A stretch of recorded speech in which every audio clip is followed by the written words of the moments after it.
I want to say one note about this concrete. You know, I've designed this concrete. It's taken me well over 2 years to develop the mix and validate it and have it tested. This is far stronger than most people need.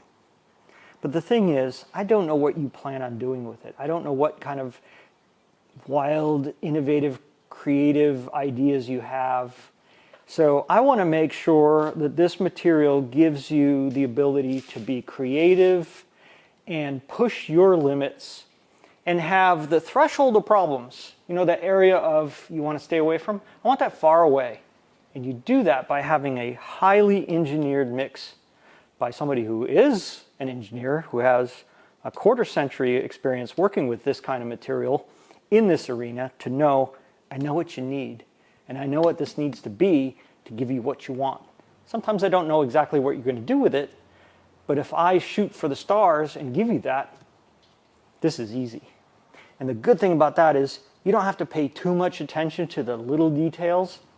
It's still going to work great for you.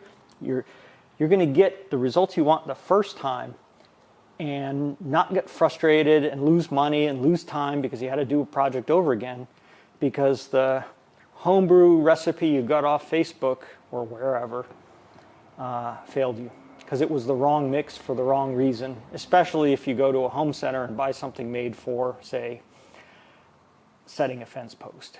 That's great concrete for much thicker pieces, but you could never do anything like that with anything you can get at a home center within reason. So that's why I made this, give you total control over what you're doing, and the fact that it's pure white, you can do all kinds of colors, so you're not limited by some weird beigey color concrete that limits you for your colors. It's still great, but you can't do white. Here, it's already white, and you can brighten it up even more with white pigment.